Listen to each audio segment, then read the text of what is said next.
Assalamualaikum warahmatullahi wabarakatuh. Bismillahirrahmanirrahim. Alhamdulillahi rabbil alamin.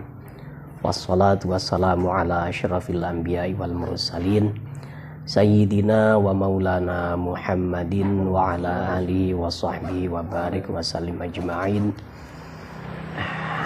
Para derek-derek, para sedulur, sahabat-sahabat pengajian kitab Fathul Qorib atau takrib dengan Bidayatul Hidayah. Alhamdulillah malam ini kita bisa ngaji lagi. Semoga ngaji ini bisa istiqomah sampai akhir hayat. Dan sebelumnya, sebelum pengajian kita mulai, saya mohon kepada panjenengan semuanya niki menawi kalau duduk ini merapat nggih kersane menghidupkan sunai Kanjeng Nabi Muhammad sallallahu alaihi wasallam dengan para sahabat. Dan nanti ketika mendengarkan pengajian, andaikan nanti ada pertanyaan-pertanyaan, saya mohon untuk dicatat dulu. Nanti setelah selesai pengajian baru ditanyakan, tidak secara live karena supaya nanti videonya tidak terjeda. Kemudian yang kedua, khawatirnya saya tidak siap dengan jawaban. Ya karena malu, kalau tidak bisa jawab akhirnya ngawur. Nah itu ini karena bagaimanapun ya saya ini sangat terbatas ya, sangat terbatas dalam materi. Saya tidak pernah ta'alum, tidak pernah belajar di luar negeri ya. Tingkatannya saya ini hanya santri interlokal. Kalau yang sudah viral-viral itu ya, seperti UAS, wah itu kan santri internasional. Kalau saya hanya santri interlokal. Ya alhamdulillah ya kita sampaikan, walaupun kita punya sedikit kita sampaikan, walaupun kita bisanya cuma takrib ya kita sampaikan. Soalnya ini ya amalan biqaulin Nabi sallallahu alaihi wasallam ya, wa imtithalan li amrihi ballighu anni walau ayah ya. Sampaikan dari saya meskipun hanya satu ayat. Kita bisanya satu ayat ya, menyampaikan satu ayat itu aja. Nah, ya. Monggo pengajian ini kita mulai dengan membaca, kita tawassul kepada Rasulullah sallallahu alaihi wasallam, kemudian pengarang kitab ini dan juga pengarang kitab Bidayatul Hidayah, dan juga kepada arwah-arwah guru kita. Semoga dengan kita bertawassul kepada mereka, Allah akan memberikan semua kebaikan kepada kita semuanya supaya bisa istiqomah, terlebih-lebih nanti kita mendapatkan husnul khotimah. Amin amin ya rabbal alamin. Ila hadratin nabil mustafa sayyidina wa habibina Muhammadin sallallahu alaihi wasallam wa ila jami'i abaihi wa ikhwanihi minal anbiya'i wal mursalin wa ila jami'i alihi wa ashabihi wa tabi'ihim bi ihsan ila yaumiddin wa ila hadrati muallifi hadzal kitabi wa ila jami'i arwahi masyayikhina wa muallimina wa asatidatina nafa'ana Allahu bihim ma bi'ulumi ma bi'amalin fid dharaini amin. Syai'un lillahi lahumul fatihah. A'udzu billahi minasyaitonir rajim. Bismillahirrahmanirrahim. Alhamdulillahi rabbil alamin arrahmanir rahim maliki yaumiddin. Iyyaka na'budu wa iyyaka nasta'in ihdinas siratal mustaqim siratal ladzina an'amta 'alaihim ghairil maghdubi 'alaihim waladdallin. Amin. Bismillahirrahmanirrahim. Kitabu ahkamis sholati utawi iki iku kitab nerangaken pira-pira hukume salat. Wahia utawi as-shalah lughatan ing dalem bahasa Arab ad-du'a'u iku maknane ndonga. Wa syar'an lan ing dalem cara syariat Islam kama qala kaya oleh ngendika Ar-Rafi'i sapa Imam Rafi'i. Aqwalun iku pira-pira perkataan wa af'alun lan pira-pira penggawean. Muftatahatun ingkang dikawiti apa aqwal wa af'al bitakbiri kelawan takbir. Tatamatun ingkang diakhiri utawa dipungkasi apa aqwal wa af'al bitaslimi kelawan uluk salam. Bisyaraita kelawan pira-pira syarat makhsusatin ingkang khusus. Salat dalam istilah bahasa Arab adalah artinya doa. Dan dalam istilah fikih, dalam istilah syara' ya, seperti halnya yang dikatakan oleh Imam Rafi'i adalah beberapa perkataan dan beberapa pekerjaan yang diawali dengan takbir dan diakhiri dengan salam dengan syarat-syarat yang tertentu. Nah ini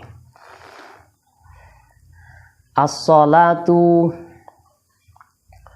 utawi salat al-mafruḍatu ingkang diwajibno wa fi ba'dhin nusakhi lan iku ing dalem sebagiane pira-pira naskah matan kitab as-sholawatu utawi ono naskah as-sholawatu al-mafruḍatu. Artine as-sholawatu utawi pira-pira salat al-mafruḍatu kang pira-pira perkara ingkang diwajibno apa as-sholawat.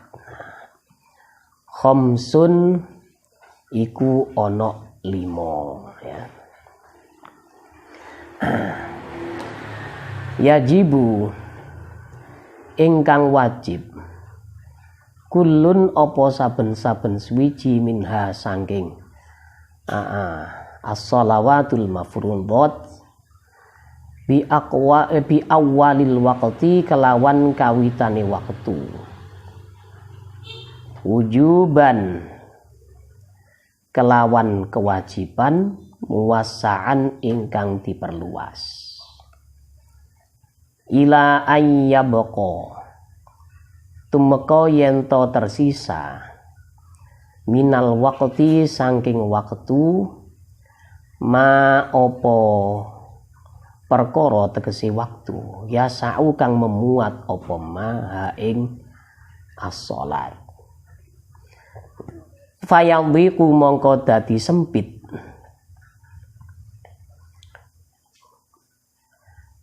fayadhiqu mongko dadi sempit apa waktu khina idzin ing dalem semangsane ila ayyabqa minal waqti ma yasauha.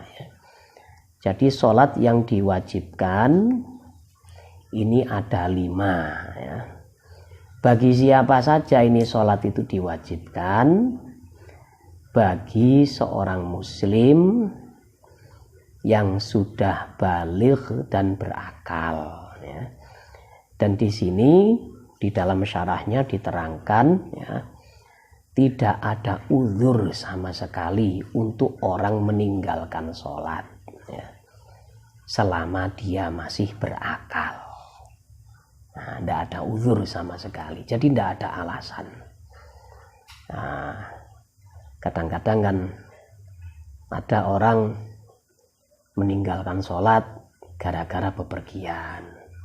Kami sering menjumpai ya ketika pulang dari pesantren, orang tidak sholat ketika naik bis ya. Alasannya ogah ribet. Nah ini repot ya. Terus ada lagi yang tidak sholat gara-gara kerja, yang tidak sholat gara-gara selamatan ya. Gara-gara sudah dirias menjadi manten, nanti kalau wudhu otomatis riasannya ini rusak, akhirnya ngerias lagi, nah, terus sholatnya ditinggal. Ini tidak boleh sama sekali. Bahkan manusia itu ketika sudah tidak bisa bergerak pun, tapi selama dia masih hidup dan berakal, ini tetap harus sholat. Ketika dia tidak bisa berdiri, sholat dengan duduk. Ketika dia duduk pun sulit, maka sholat dengan berbaring ya. Ketika seluruh badan tidak bisa bergerak kecuali kelopak mata, maka ya sholatnya pakai gerakan kelopak mata. Nah ini, andaikan ada orang musafir ya, ada orang bepergian di kendaraan ini tidak berhenti-berhenti sama sekali, dia tidak bisa berwudu, dia tidak bisa tayamum karena memang di kendaraan kan tidak ada debu. Nah, terus tidak bisa menghadap kiblat dengan baik. Ini pun kewajiban sholatnya tidak bisa gugur. Ya. Jadi bagaimanapun dia harus sholat. Bagaimana kalau saya itu menghadap kiblatnya sulit? Ya pokok sholat. Sholatnya tapi sholat lihurmatil waqti. Ya. Sholat untuk menghormati waktu. Jadi nanti kalau dia andaikan sudah bisa melakukan sholat dengan benar, otomatis dia harus mengqadha'i sholat yang ditinggalkan tadi. Itu. Terus kewajiban sholat ini memang diterapkan ketika manusia itu sudah akil baligh. Ya. Tapi perlu kita perhatikan ya.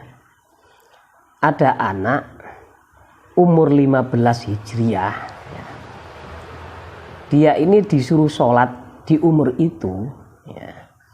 Kalau dari umur 7 dia ini tidak pernah disuruh, nah, maka ini menyuruhnya di umur 15 ini sulit ya. Jadi trainingnya atau latihan sholat itu di umur 7 tahun. Mulai dari umur 7 sampai umur 15, otomatis 8 tahun latihannya ya. Kalau dalam umur 7 sampai 15 ini dia latihannya sudah intensif ya, latihannya itu sudah tertata dengan baik, maka di umur 15 tanpa kita suruh, maka dia akan sholat. Tapi kalau umur 7 ya, sampai umur 14, orang tuanya ini tidak pernah menyuruh sholat, kemudian disuruh di umur 15. Ketika dia tidak sholat, maka yang dosa ini dua. Satu anaknya sendiri, dua orang tuanya. Karena oleh Rasulullah sudah dijelaskan, muru auladakum bis sholati li sab'in wadribuhum li ashrin ya. Au kama qala Rasulullah ya. Jadi perintah Rasulullah, perintahlah anak-anakmu untuk melakukan sholat ini di umur 7. Nah, perintah di umur 7 ini modelnya yes, dengan kita itu membujuk. Lah, ketika dibujuk sampai umur 10 tahun, nah, anak ini kok belum ada perubahan dalam sholatnya. Umur 10 ini maka latihannya agak keras.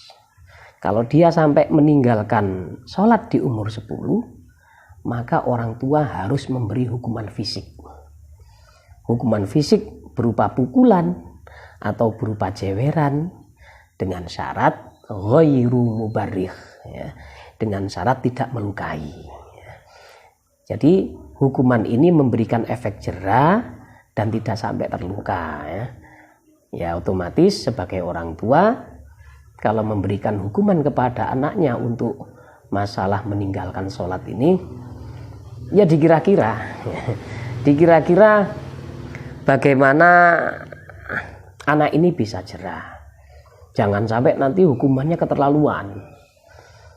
Gara-gara satu kali tidak sholat dipukul, habis itu masuk rumah sakit, gawat ini. Ada luka fisik ya, jangan sampai seperti itu ya. Kalau pengalaman saya itu untuk mendidik anak ya, dari umur 7, ini awal-awalnya pokok dia itu disiplin dulu, disiplin waktu, entah itu urusan sholatnya sah atau tidak sah, itu ya bertahap, kita lakukan secara bertahap. Kadang-kadang ya lucu, anak saya itu ya, saya ajak ke masjid awal-awalnya ya. Kebetulan maghrib itu saya ngimami, kok ada suara anak rame.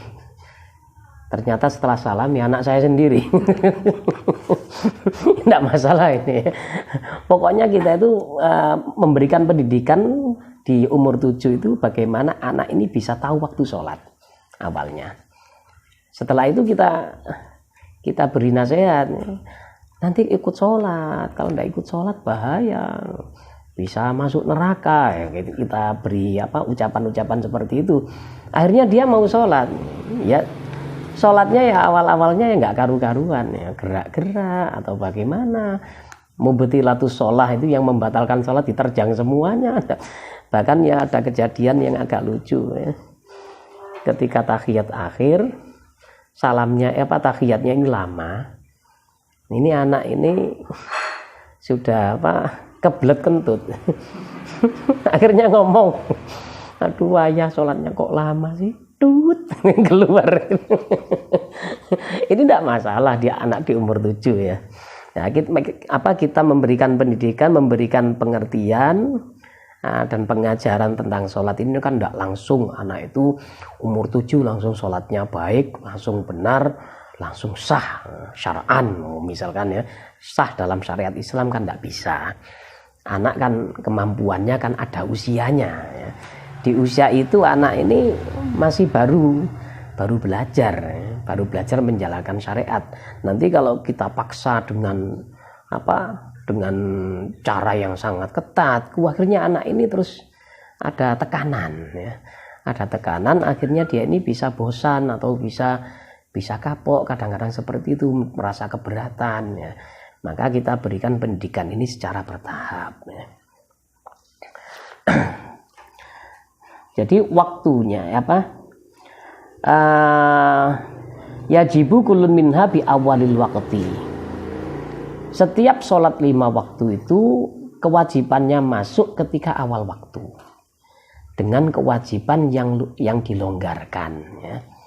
Maksudnya kewajiban yang dilonggarkan ini ketika sudah azan itu waktu wajib ya, waktu mulai sholat.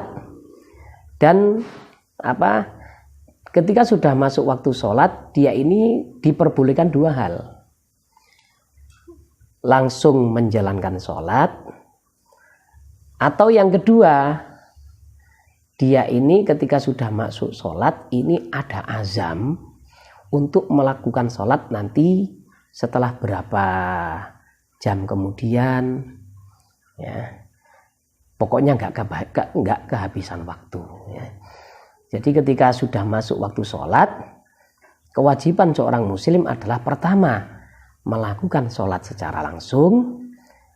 Kalau tidak bisa, ya pokoknya punya niat, punya azam akan melakukan sholat di waktu ini, dan tidak keluar dari waktunya ini sholatnya.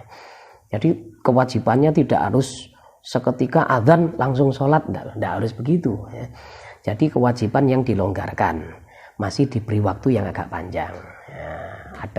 Ada waktunya ini longgar, mulai dari awal masuk sampai nanti akhir waktu yang masih muat untuk sholat ya. Misalkan orang itu sholatnya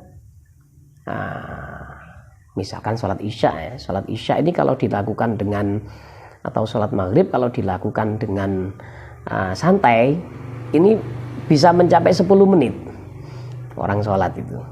Kalau kita paskan, kita ikuti cara kitab Safinatun Najah, kalau ngimami misalkan ya, setelah membaca Al-Fatihah ini ada waktu diam, Imam kan disunahkan untuk diam selama 7 ayat, memberikan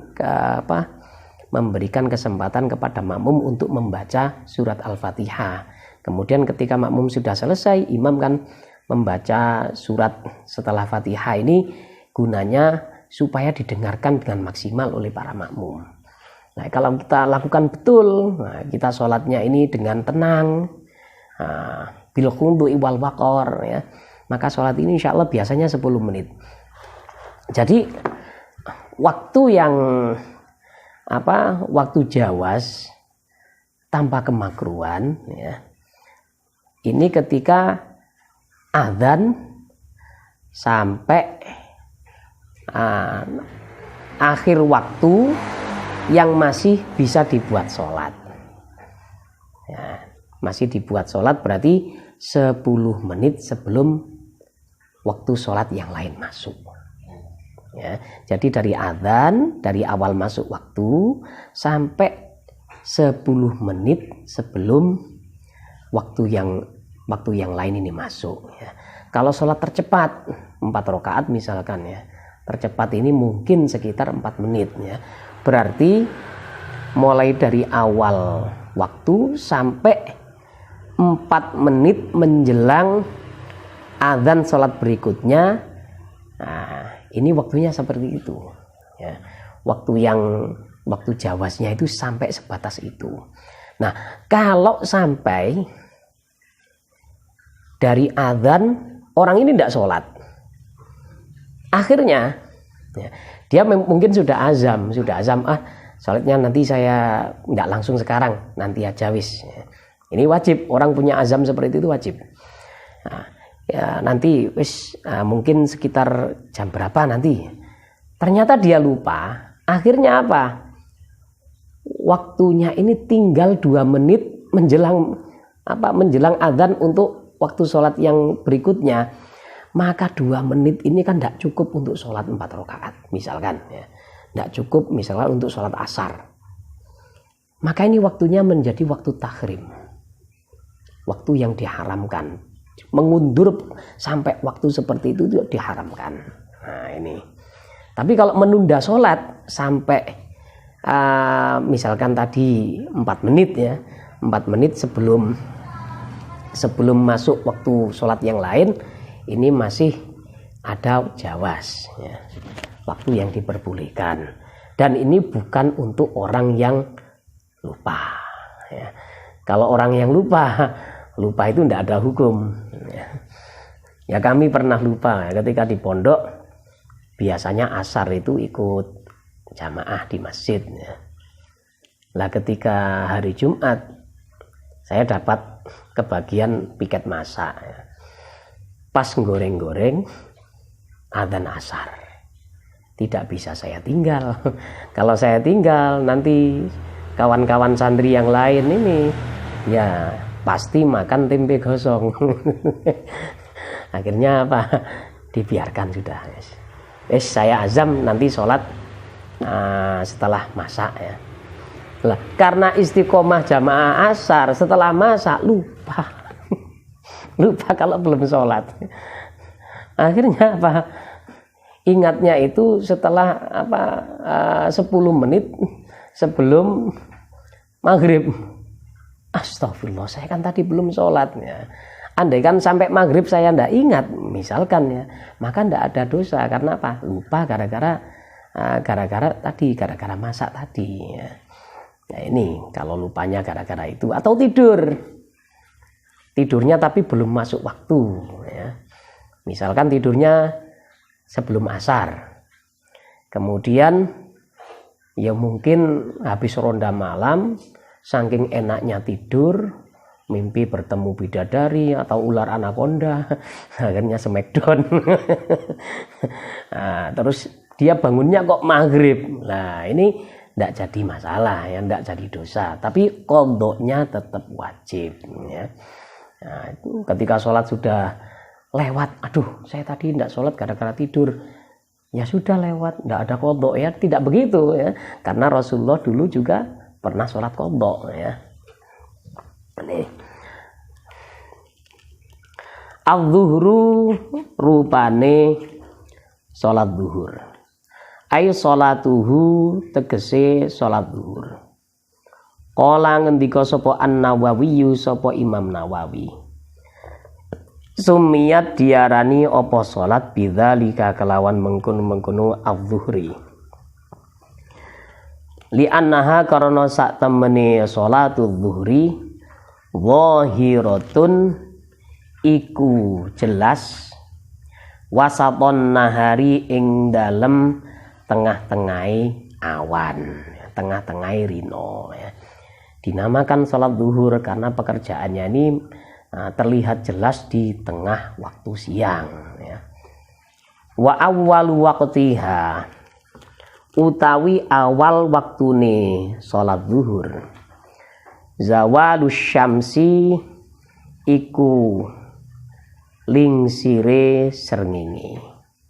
Ai mailus syamsi tegese condonge srengenge an wasatis samai saking tengahai langit la bin nadhari ora kok kelawan ningali linafsil amri maring sak benere perkara bal lima balik ningali maring perkara yadhharu ingkang tampak apa malana kedue kita.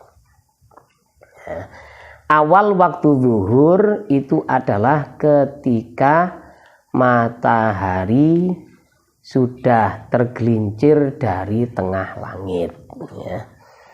Ketika waktu matahari ini ada pas di tengah langit, ini waktunya sudah hampir masuk ya, tapi belum masuk. Ini biasanya dinamakan waktu istiwa ya. Ketika tanggal berapa dan di bulan apa itu ya, kalau dalam perhitungan kita perhitungan ilmu astronomi atau ilmu falak, ini biasanya matahari itu pas di atas ubun-ubun. Bulan-bulan tertentu dan tanggal tertentu itu matahari ini pas di atas ubun-ubun. Jadi kalau pada waktu istiwa seperti itu, kita kalau berjalan di tengah waktu siang tidak ada bayangannya. Karena memang bayangannya pas ada di kaki, jadi tidak terlihat ya. Nah, kalau sekarang kan mungkin agak condong ke, kalau musim hujan itu biasanya agak condong ke arah selatan ya. Kalau musim kemarau, matahari ini biasanya condong ke arah utara. Biasanya seperti itu ini. Ini menurut guru kami ya, menurut guru kami yang ahli falak.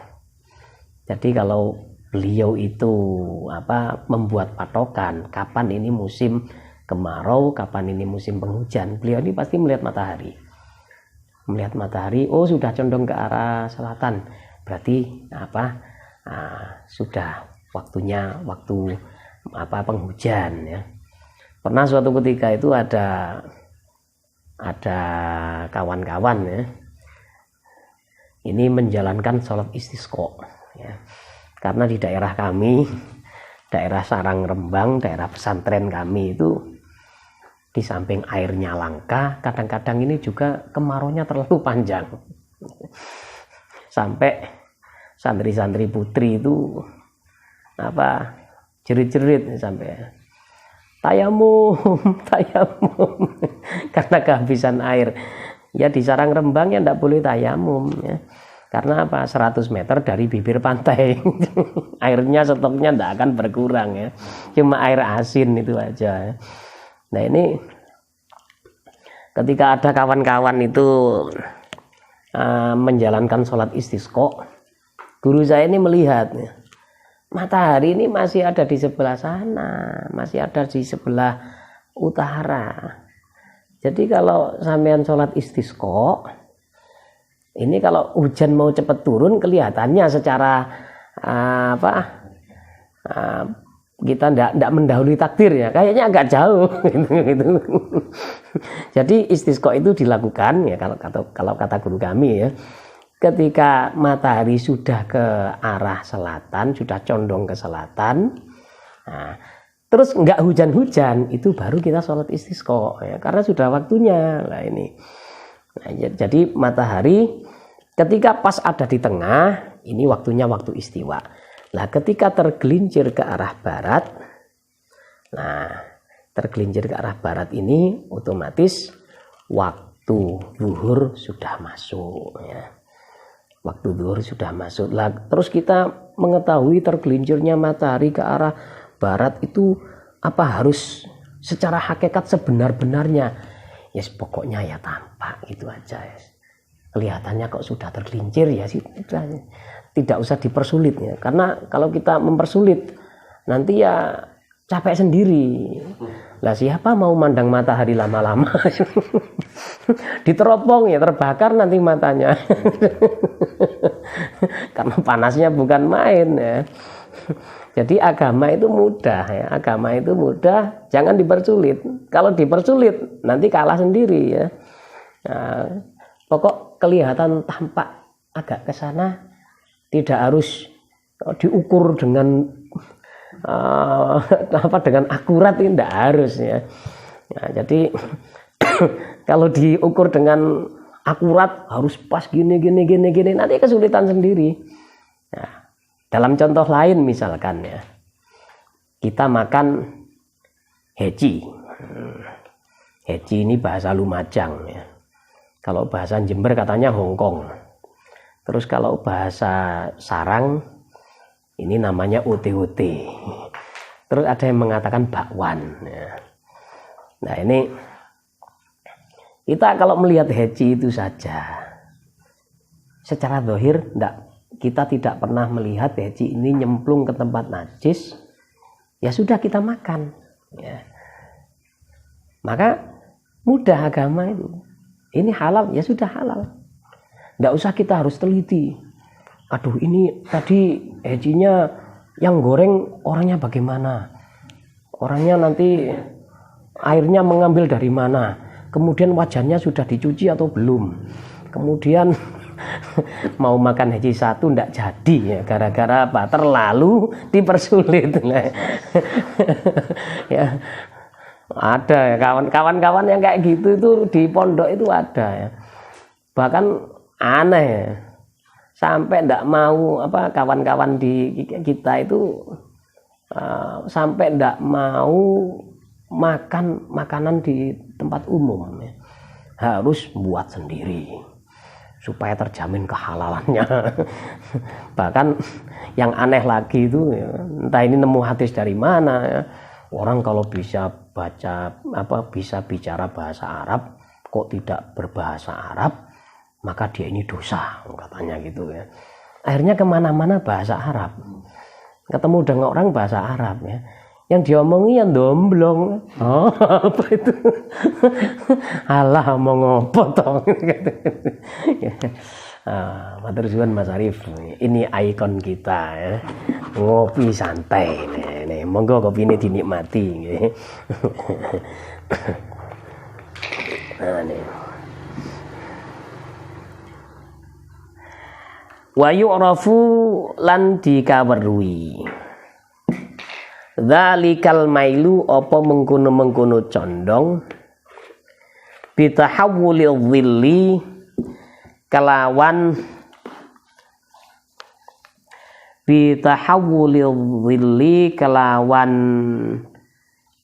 berubahe bayangan ila jihatil masyriqi maring arah timur ba'da tanahi qasrihi ing dalem sakwuse notoke cendeke iki dhil alladzi kang huwa kang utawi alladzi ghayatur tifai syamsi iku puncake dhuwure srengenge ya. Condong ke arah barat itu bisa kita ketahui caranya bagaimana, dengan berubahnya bayangan ke arah timur. Nah, ketika ada bayangan ke arah timur, nah, setelah tadinya ada di arah timur, semakin lama semakin pendek ya. Setelah dari tadi itu ada di arah barat ya, Bayangan itu karena matahari kan ada di timur, otomatis bayangannya ada di barat. Setelah ada di barat, semakin lama semakin pendek sampai tanahi qasrihi, ya. Sampai bayangan terpendeknya ini sampai habis, ya. Maka ketika bayangan pendek ini sampai habis, itu berarti puncak matahari tertinggi, ya. Berarti matahari pas ada di poros tengah. Setelah itu kan muncul bayangan ke arah timur. Nah itu, ya, tergelincirnya matahari ini bisa kita deteksi dengan bayangan yang menuju ke arah timur, ya. Kalau dulu orang-orang dulu atau masjid musola zaman dulu kan jam dinding ini tidak ada, ya. Jadi mereka ini rata-rata pakai mizwalah. Mizwalah itu kalau orang Jawa ngarani gencret, ya, atau jam matahari, ya. Biasanya ada semacam tugu seperti tempat kibar bendera itu loh, ya. Nah, tugu seperti tempatnya orang menancapkan bendera. Terus ada logam yang berbentuk cekung seperti ini, terus nah itu ada besinya, ada pakunya seperti ini, namanya mizwalah, ya. Mizwalah ini memang akurat, tapi dengan syarat tidak mendung. Kalau mendung sudah tidak bisa apa-apa sudah kalau mendung, ya. Wa akhiruhu utawi akhire waktu zuhur. Idza sara iku ing dalem nalikane dadi dhillu kulli syai'in apa ayang-ayangi utawa bayangane saben-saben suwiji mislahu iku sepadane syai' ba'da dhilliz zawali ay ghairi dhilliz zawali, tegese sakliyane ayang-ayangi zawal, ya. Akhir dari waktu sholat zuhur ini ketika bayangan itu sudah serupa dengan, sudah sama tingginya dengan bendanya. Ini berarti itu akhir waktu zuhur sudah, ya. Nah, misalkan kita menancapkan tongkat setinggi 1,5 meter, ya. Kita tancapkan. Ketika bayangan itu mencapai panjangnya mencapai 1,5 meter, ini berarti waktu zuhur itu sudah berakhir. Ketika lebih berarti sudah masuk waktu asar. Nah, itu waktu berikutnya, ya. Wadhillu utawi bayangan lughatan ing dalam bahasa Arab as-sitru iku tutup. Takulu ngucap sapa sira ana utawi ingsun fi dhilli fulanin iku ing dalam bayang-bayange fulan, ai sitrihi tegese tutupe iki fulan. Walaisa lan ora ana adhillu apa bayang-bayang adamus syamsi iku krana ora anane matahari. Kama koyok perkara qad yutawahamu kang kadang-kadang disalah sangka apa mah. Bal huwa balik utawi adzil amrun iku perkara wujudiyun kang bangsa wujud yakhluqu ingkang nyiptakno hu ing amr Allahu sapa Allah ta'ala halimaha luhur sapa Allah linaf'il badani krana kemanfaatan badan wa ghairihi lan liyane iki al badan. Bayangan ini menurut mu'alif, ya. Bayangan itu bukan karena tidak adanya matahari, ya, tapi itu makhluk yang Allah ciptakan, ya. Kalau kita pikir-pikir secara sains ya kelihatannya pendapat ini tidak masuk akal ya. Bayangan itu kan karena cahaya matahari terhalang oleh sebuah benda kan, itu kalau kita kalau kita pahami secara ilmu sains ya. Tapi beliau mengatakan ini ada dasarnya. Karena apa? Di surga itu ada bayangan tapi tidak ada matahari. Ya, jadi memang bayangan itu sudah makhluk tersendiri ya. Ya, kalau di sini munculnya itu memang ketika sinar matahari terhalang ya. Tapi ya di sini semuanya wallahu alam ya, wallahu alam. Ya, terus seperti apa itu pendapat-pendapat ulama zaman dahulu ya. Ada bumi ini katanya mendatar, tidak bulat. Tapi setelah diteropong dari antariksa katanya bulat. Ya wallahu alam, itu sudah ya. Yang kita ketahui itu terbatas, semuanya Allah yang tahu. Lah kalau terus ada lagi yang yang agak aneh ya. Katanya orang itu ada yang pernah ke bulan katanya ya. Ada yang pernah ke bulan. Kalau abahnya guru saya tidak percaya. Ya. Abahnya Yai Maimun tidak percaya, Yai Zubair itu. Waduh, tidak percaya saya kalau ada orang ke bulan itu. Ya, bulan itu di atas langit itu langit nomor 1 katanya itu. Jadi kalau mau ke bulan ya harus mengetuk pintu langit nomor 1. Nah, dan ternyata ya video dulu katanya orang pernah ke bulan itu memang astronot itu namanya Neil Armstrong dan kawan-kawan Edwin Adler itu. Ternyata videonya memang ada kejanggalan itu memang ya. Ada kejanggalan di situ, diteliti itu kayaknya settingan ini, tidak asli ke sana ya. Nah, awalnya kenapa kok video seperti itu kok bisa disebar luas kemana-mana dan menjadi hoax terbesar sedunia itu kan ya gara-garanya setelah kalah perang dengan Vietnam itu. Ya. Nah itu. Iya ya, yang bisa memang cuma perempuan ya. Datang bulan ya, setiap bulan. Wal asru ay sholatuha. Kita cukupkan sampai sekian.